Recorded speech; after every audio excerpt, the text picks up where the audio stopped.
And welcome back to the Early Edge College Football Special National Championship Edition. That's EC Eric Cohen. That's M Squared Mike McClure. And I'm Chip Patterson. And as always, we are backed by SportsLine, where you can get expert analysis, picks, and so much more from all three of us, really on a bevy of sports. But today, right now, we're all focused on college football because on Monday night, we will have Michigan and Washington, both 14-0, both needing a defensive stand on the final play to be able to advance in the college football playoff. So let's begin with the top level stuff, right? We're just talking about, who's going to end up covering. What is our play on the side? And Mike, I'm going to go ahead and start with you. When we're looking at 4.5, something that has danced to 5 at some places, you need to feel confident if you are laying it with Michigan that they're going to win by a touchdown. If you think that this is a coin flip and you think that Michael Penix and Washington are going to be able to even win this game, then being north of a key number is certainly notable. So, as you break this thing down from the side perspective, Mike, how are you looking at it and which way are you leaning? I am looking at the Michigan side here, Chip. I lean towards them pretty heavily. I make the number 7 in this game, a full touchdown. Look, Washington has been doubted quite a few times, and they've proved a lot of people wrong, which is why they're in this game here. I think Michigan still has a significant edge on the line of scrimmage. I know we've talked about how good, or people have talked about how good that Washington offensive line has been.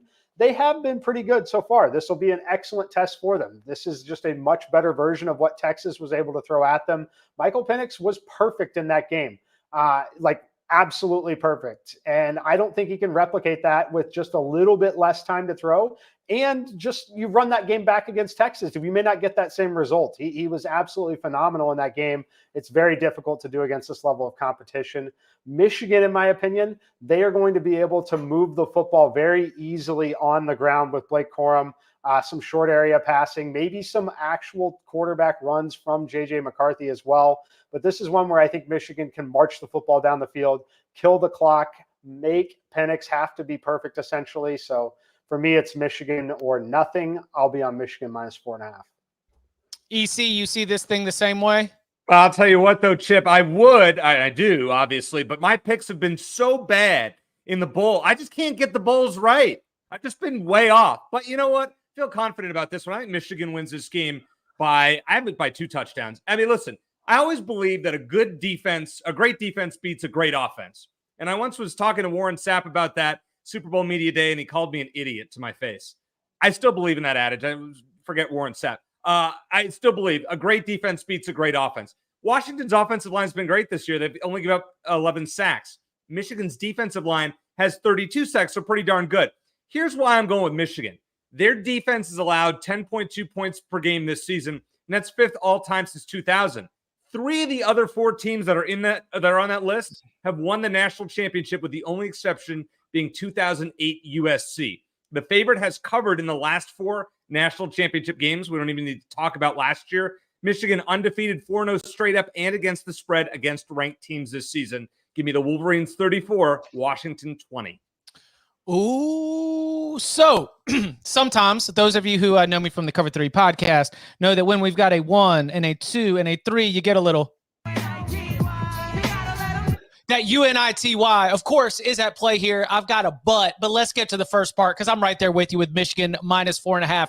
And Mike, I think about the game plan because what is the best way to defend Michael Penix?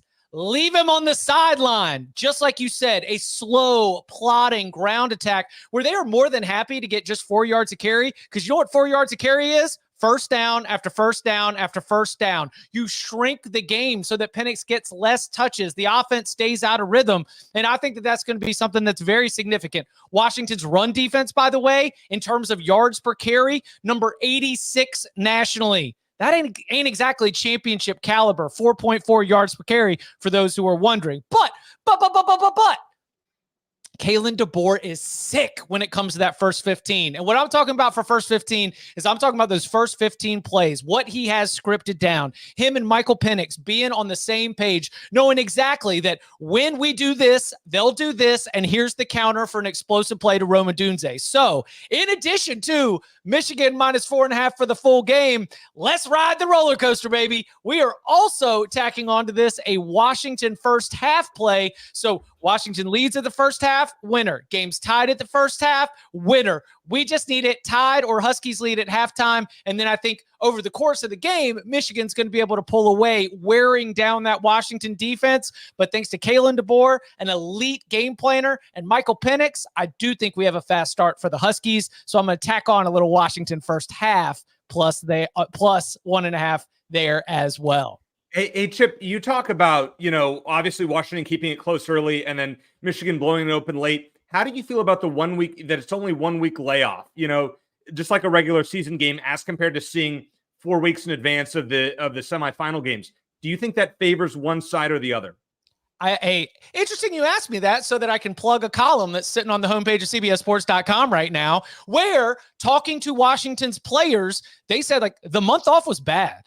Like they were blaming the mistakes, the muffed punt that set up a 22-yard touchdown drive for Texas, the defensive breakdowns that led to explosive plays. At halftime of that game, it was 21-21 on the scoreboard. And in the locker room, Washington was like, we should be up by 14 points right now. And I agree with that assessment. Michigan, obviously the adventure that was special teams all throughout that game. Michigan's got to feel that way. And so what I was writing about, and to why I say both, is both these teams were really rusty and made a lot of mistakes. So if you knock the rust off, I think it's almost an advantage, except for the case of Dylan Johnson, the injured Washington running back. I think it's an advantage that you just get to go game week mentality. 7 days between games, turn right around and get back into the regimen that you had.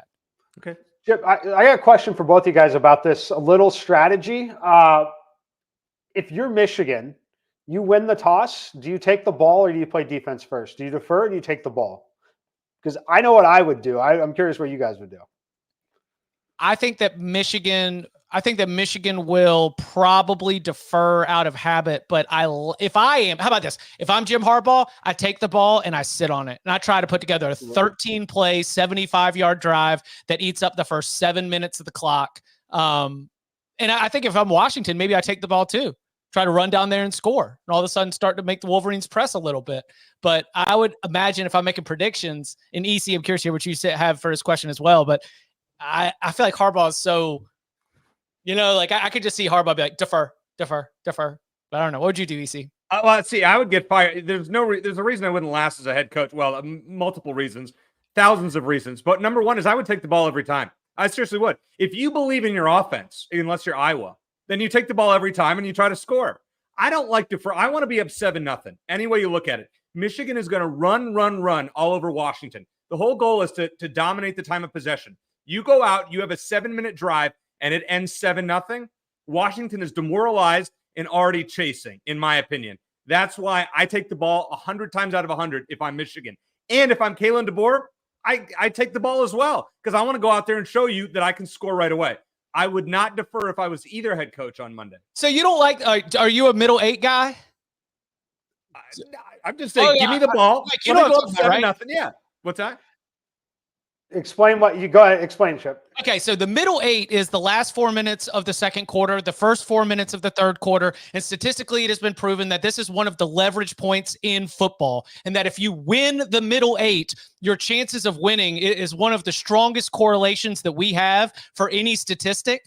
And teams that have coaching staffs that really prioritize that, that's the advantage of the defer, is because you set yourself up for a 2-for-1, where if you can be the final score of the first half and the first score of the second half, you're almost guaranteed to win the middle 8. In the NFL, that's why Kansas City and Patrick Mahomes have been so good at certain times, is because of that, the middle 8 there.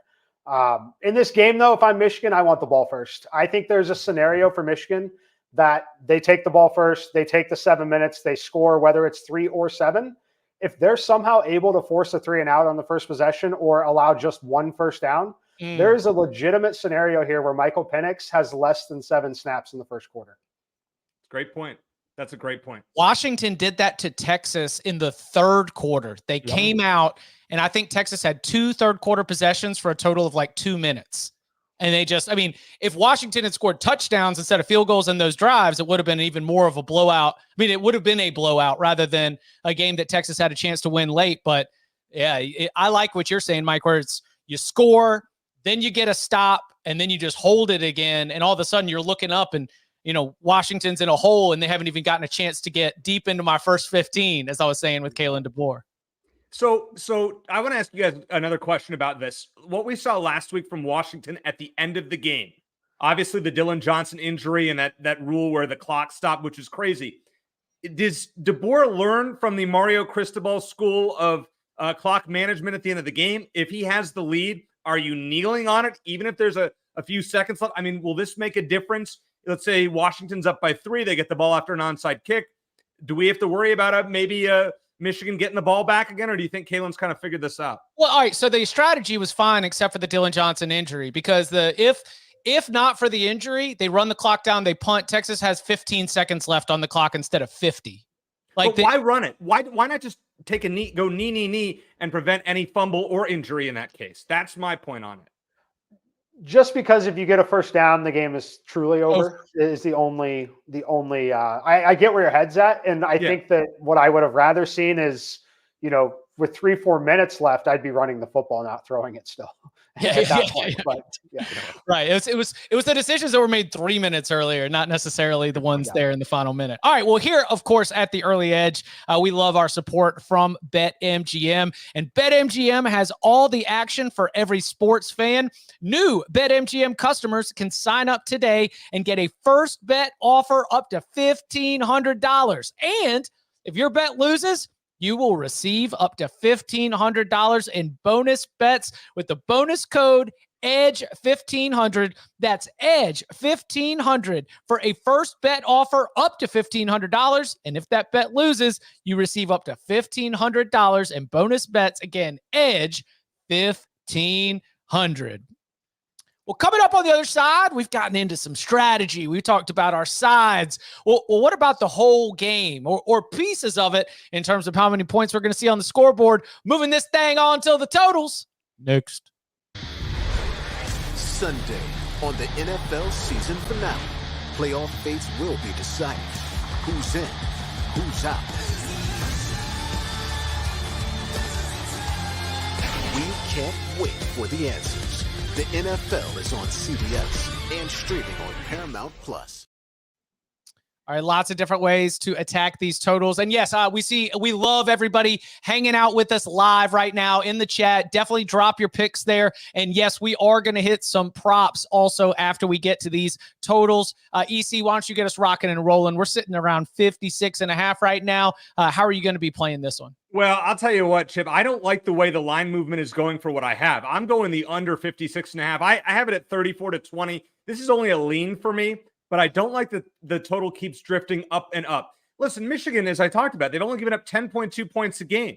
You have one of the best total defenses we've seen in a long time against a great offense, obviously. But Michigan's game plan, as we've said, is hold the ball for 35, 37, maybe even 40 minutes if all goes well. That favors the under. I don't see this being a Georgia TCU type game or anywhere near it last year where Georgia just kept scoring and scoring and scoring. Washington's defense is solid. It's not amazing, but it's solid. I just think this game will be a little bit lower scoring than we would expect. So I'm leaning on the total. It's not a big bet for me, though. All right, Mike, where are you going with this one? Yeah, I mean, if I had to play something full game total, it would also be the under with EC. I have some concerns. This is just a much better version of Texas against Washington. For Washington, the matchup is somewhat similar, right? Texas just wasn't quite as good as what Michigan can do. But you know what Texas did do? They limited Washington to 3.3 yards per carry, and now their running back is hurt. And he was a pretty decent running back, all things considered, right? And they've got a decent offensive line. I don't think they're going to have any success. I think that makes them even more one-dimensional than we already know that they are. That's going to force another absolutely perfect performance for Michael Penix. Otherwise, they're going to have drives that stall. So I like the under in this game. I like the under in the first quarter, under 12.5, under 10.5. Both of these numbers exist out there. both of them in a first quarter setting are very, very, very similar. You're fading 2 touchdowns, essentially. There's very unlikely to be, unless you have like a really short turnover followed by a goal line stand, you're not likely to get a touchdown and 2 field goals in a first quarter here. So I like the first quarter under. I think that whenever Michigan touches the football in the first quarter, whether it's first or second, they're going to take a lot of time off this clock. Remember, the college football rules have changed this year. Clock is not stopping after first downs. That is significant for a team like Michigan, who we project to pick up first downs, but not necessarily looking for chunk plays in this game. They want to methodically move the football down the field. I also think there's a chance that we're holding Washington to field goal attempts here. I think that they could move the ball between the 20s a bit, might struggle if they're truly looking for red zone offense and not the deep shot. So I like the under to start this one in the first quarter. I think that if we see a bunch of scoring in this game, it's in the 8s, as you mentioned there, Chip, and I think it's likely third quarter action where the scoring really picks up. Can I be honest with you guys? That was a hell of a breakdown.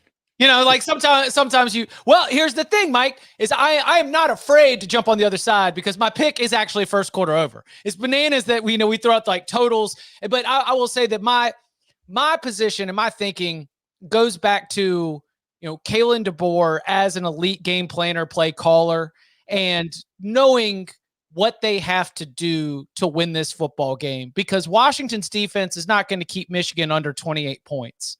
And how many times are they going to touch the ball? Like there is no way that Washington cannot try to score touchdowns on every single possession, or else they're going to lose this football game. And so with that aggressive mentality, I'm thinking that I'm going to go Washington, Michigan, first quarter over 12.5. Again, aggressiveness for Washington is all the play here, but I also have a full game play here, and that is on the under 56.5. I don't mind that the market has done this, EC, because key number, right? 55.5 on open. We're going above 56.5. Boom. I like it even more. My projected is, and this is not like simulated, but just, my 31-24 result is at 55. So clearly that is something that's going to be a little bit tight right there. But over the course of, the entire game, Michigan's ability to limit possessions, I think, is the real difference maker. And that's going to be something that allows this thing to remain such that it's not decided in the 30s. So, yeah, give me the full game under. But, yeah, I'm going to jump in on that first quarter over as well. So Mike, you would know a lot more about this than I do. I've just noticed, like in college football this year, when there have been a line of 6.5, let's say, it's like a baiting line by the odds makers to want to bet you to want you to bet a team to win by a touchdown, and then they either lose outright or win by a field goal, whatnot. Do you see that for lines when it's like this, when it's a square number like 56, and then you add a half onto it? Are they trying to bait you into taking the under so then the over hits, in your opinion? I would say they're not trying to do anything there. It's mostly just a reaction to where the market has moved as a whole at this point. It is a signal that they have taken, enough action to feel the need to try and attract some action on the under. So they certainly have taken a little bit towards the over there, but that's mostly what's going on there when you're talking about a more mature number like this. Had it opened in a situation like this, it could be that way. What's that? Don't you think this is a really efficient line? Yeah, I mean, it should be the most efficient line out there, right? It's a standalone game. We've had all this time here. The only lines that should have been in theory more efficient were the semifinal games where we knew about those for a month, sat up there, were able to be bet by the market. By the time the game kicked off, super high limits at books at that point. That's when, other than that, it's the Super Bowl is the most efficient line in the world. Like you got all the time in the world to bet it and let the market set it. So yes, I would say it's a pretty efficient number here. Yeah, and like think about the semifinals. They both, first game goes over and is decided by a touchdown, which like in overtime. Yeah, in overtime, you had to over. Get the under was looking great. My under was looking great in that. Yeah, so be it. And then 68 is the total on something that was 62.5. I mean, we're talking like there's not a lot of value. So funny. My colleague Bud Elliott on the Cover 3 podcast, he is really big about his numbers and value, and he really, really is dialed into that. We were running through our expert picks over there this week. He's like, I don't see any value. I don't see any value. Like, he didn't pass. He gave us his picks, his analysis. It was fantastic. But I'm obviously a little bit more vibes based. And so I'm letting the chopper spray. So I'm just like, let's go. But yeah, these are very, very efficient lines. You're jumping in on one side or the other and looking forward to the final college football game of the season. So Chip, one thing that you said you can't find any way for Michigan to stay under 28 points. If they were not to score 28, are you automatically taking Washington in that scenario? You're saying no, because then they've won 27-10. Okay. Just totally. That's what I'm thinking. I could see that kind of an outcome where maybe it's lower scoring, way lower scoring than we all would think. But Michigan scoring 28, to me, I think they'll do it. I just don't know if it's a lock, as you kind of said about that. I'll tell you, we can't obviously make this play because it doesn't exist yet, but just hypothetically looking for live bets in this game, I do agree with you, Chip, that Washington's probably good out of the locker room. Like, if they're going to be good in this game, it's going to be from the opening drive. Like, they're going to have some success there, right? So I'm leaning pretty heavily under their team total, 25.5 now. But let's just say they are able to score even a field goal on their opening drive. When that team total hits 27.5 or above, that is when I'm looking to really hit a live play on their under. That's what I'd be looking at. But I'm still leaning under 25.5. I think there are a ton of scenarios where this team scores 24 points or less. Unscripted, before we jump into the player props, I love, Mike, when you're able to take us inside some of the live lines. Are there any other things that you kind of circled where you've got a number in your head where if something moves based on the action that you'd be excited about? I'd certainly be excited about Washington scoring first, just to grab Michigan, especially depending on the manner in which they score. I think that we could see some very interesting numbers here. The 4.5 will obviously disappear no matter what, but then you're getting this thing down to close to an even money play. So again, the manner in which they score would be important, right? So if, let's say that Washington gets the ball first and scores, where we know we got the extra possession in our pocket in the second half, that is where I'd still be interested in firing on Michigan right away. Just again, knowing that it's likely a scripted drive was the reason they scored, not an adjustment they made. Yeah. And Jesse Minter and this Michigan defense have just done a phenomenal job. It is going to be, whether you're talking about Jenkins or Grant or Graham or Stewart, those guys are just monsters and they're old and experienced. I think there's a reason. Look, if Washington, before we get to player props, I'll say this as just sort of a statement. If Washington wins this game and I'm wrong, it's because Michael Penix has done something amazing. And you know what? At that point, it's been awesome to watch Michael Penix do what he's done. It would be an all-time kind of run to drop 430 in the semifinals and then probably do something incredible if we are in that scenario where the Huskies are the champions at the end of Monday night. Hey, Chip, one random question for you that doesn't necessarily have to do with this game. If you had your choice, would you postpone the Heisman voting until after the Bowls or before where it is now? Absolutely not. It's a regular season award. And I say that as a Heisman Trophy voter. Right. So, all right.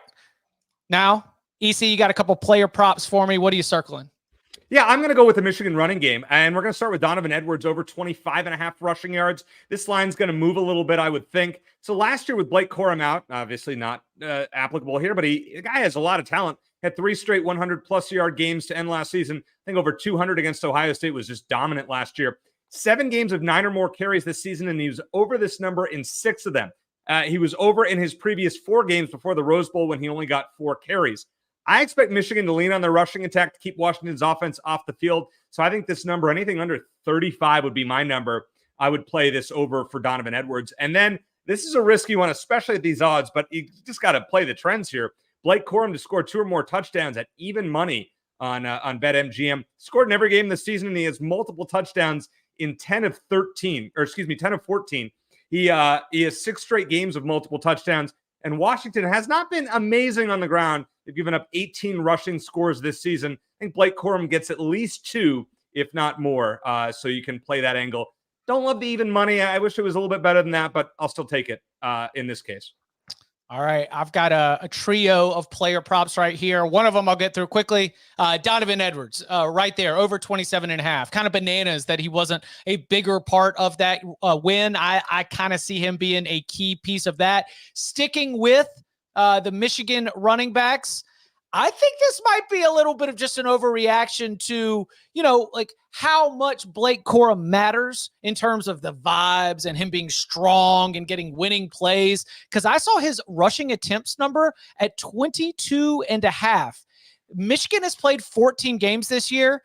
Blake Corum has played in all 14 of those games. He's gone over 22.5 just twice the entire time. That is 26 carries against Penn State, 28 carries against Maryland. This is a little bit correlated because if I think Donovan Edwards is going to have a more involved role in that rushing attack, that is less touches for Corum.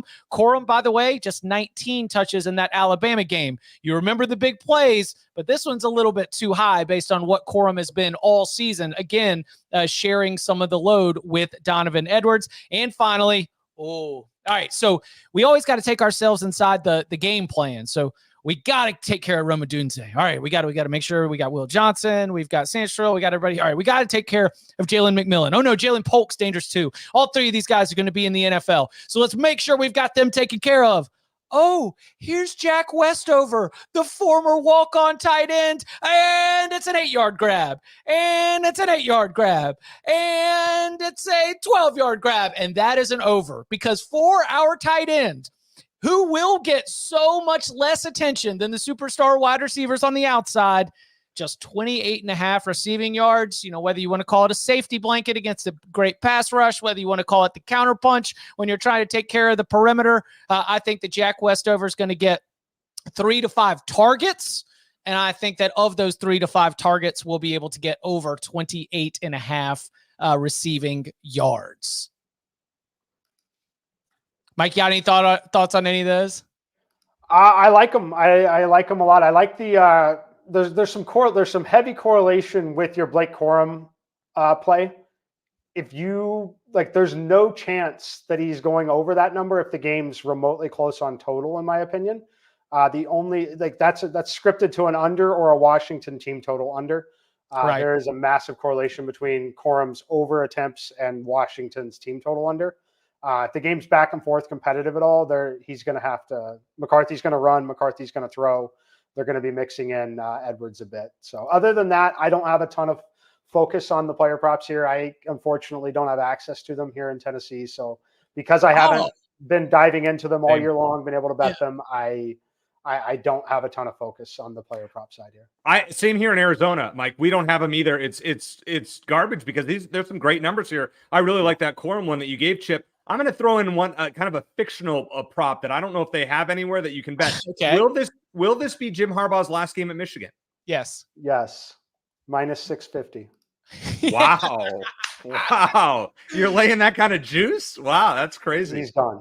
I mean, dude, I was reading Dennis Dodd's story going into the Rose Bowl, and he had 3 active Michigan players, including J.J. McCarthy and his senior offensive lineman and somebody else.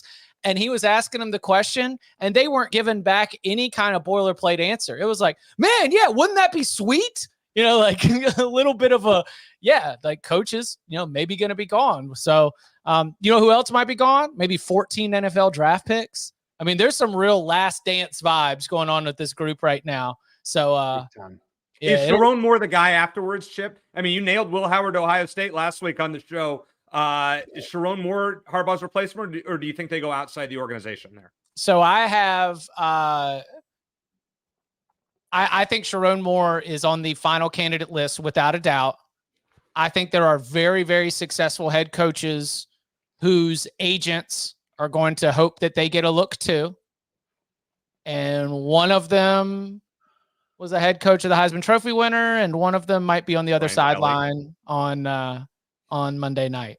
So we'll see. Oh, interesting. I don't think so. Look, I got to be close to that staff with the last week leading into the Sugar Bowl, and they're a really tight-knit group, multiple Sioux Falls coaches from the NAIA run that Kalen DeBoer had, guys from Idaho and, the Midwest. I mean, it's a unique group that I think can do something really special with Washington now moving to the Big Ten. But we'll see. Like I just think that your Michigan football, like what would we say, like take it to market? Like if you're the athletic director, you would like to take the Michigan job to market to see what's out there. You know that Sharon Moore's right there, but you would at least like to be able to interview the top head coaches in the country, throw together the list. They would be a candidate for Michigan football. So yeah, that's what I would say. I love that you said last dance vibes, because that's exactly the way it feels to me with this Michigan program right now. I think that they're going to win this game. I think Harbaugh is definitely gone. And when you look at the schedule next year with things changing, it's not the pretty thing that it was this year. This year, the schedule didn't start till November 11th, essentially. Week 2, they've got the Texas Longhorns. Week 4, they've got USC. Week 6, they're on the road against this Washington Huskies team. They play Oregon. They play at Ohio State. It is a far cry from what they played this season. Right. And so many seniors on this team. I mean, just like it's just the way kind of it's all feeling right now. Coming up on the other side, we got that championship coming up on Monday night, but on Sunday afternoon in Frisco, Texas, we've got that FCS national championship, and we got to play for it. Courtesy of EC. Montana, South Dakota State. Which side are we going? Next. On the next NFL Monday QB, with multiple win and end games on the line, our crew recaps who's in and who's out of Super Wildcard Weekend. Go under center on the only NFL show all about quarterbacks. Tomorrow on CBS Sports Network. Back here on the Early Edge College Football Special National Championship Preview, and it would be disrespectful for us to be able to work our way all the way through this show without at least giving a word to our friends down at the FCS level. And before we get to our pick here, Mike, what's our weather report looking like? Because remember that in Frisco, Texas, in Toyota Stadium, we are going to be playing outdoors. I mean, that shouldn't be a huge deal when we're talking about Montana and South Dakota State. These are FCS teams that are used to dealing with adverse weather conditions. So what's it going to be looking like there in Frisco for Sunday afternoon, 2 p.m. Eastern time kickoff? There was reports that it could look a lot worse than it actually looks like it's going to here, Chip. When I'm looking at everything here, we've got wind, a little precipitation, but it's still North Texas. It's not 20 degrees outside. It's 40s, 50s. I don't think it's going to really be a factor like we thought it could here. I think that we'll see a lot of rain and stuff.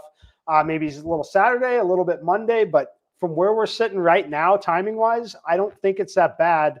Other than potentially 15 to 20 mile per hour winds. Oh, whoa. But that's a wonder. As you know, I like to call the wind-aided under is a wonder. And those sound like wonderful conditions if you want to jump on the underside of 49 and a half, excuse me, just based on the idea that 15 to 20 triggers a little pop, at least with the Chipolytics from time to time. But EC, I think you've got a little bit more research dialed into your pick than what I just gave out right now live. So where are we going with this one?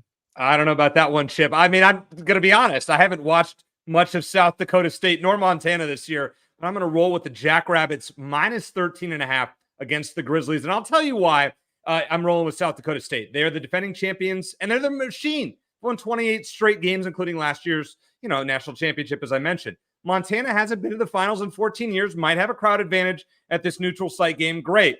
This game kind of has a feeling to me of Georgia TCU 2023 national championship game. We see the defending national champs dominant run that they're on, which is South Dakota State. You see this upstart team, Montana, kind of pulled an upset over North Dakota State. The more heavily promoted program and successful program that they beat in the semifinals. And then they run into a buzzsaw. And South Dakota State has the third best offense in terms of points per game, scoring over 38 points a game. And they have the best defense. They're giving up less than 10 points a game in FCS competition, which is wild. Montana's not bad. I mean, they're 16th in offense and 5th in total defense. So the under is a play there. And I actually kind of like that. I would lean towards the under. But look out for Isaiah Davis. He's the leading running back for South Dakota State. He's actually the leading rusher in FCS competition, 1,491 yards and 17 rushing touchdowns. I think he has a big day, and I think South Dakota State wins big. Give me South Dakota State 34, Montana 10. Oh, I like that. That would No be 65-7. Yeah, I'm not predicting 65-7 like last year. 34-10 is good enough. Well, yeah, listen, that's under the team total for Montana. If you want to jump on that one too. I mean, I'm just like popping all these different ideas right now. This is going to be a nice little Sunday. Let's go. You need that extra screen because all the starters are rested in the NFL. Boom. There you go. We got you with the FCS. Wait, this game's it's on Sunday? It's not even on Saturday? Sunday afternoon. Yeah, Sunday, 2:00. Whose idea was it to schedule the championship? They couldn't schedule it on a Saturday when they play most of the rest of their games? What are we doing here? I think college basketball is the answer. Interesting. Yeah, I think that Saturdays college basketball offerings. Tuesday night football sounds pretty good to me. You can't do it after the national title game, but if you could, Tuesday night football, you got your own day of the week. Hey, that's a good idea. We'll see if we can get the early edge. Halftime's long enough. We could just play it at halftime of the.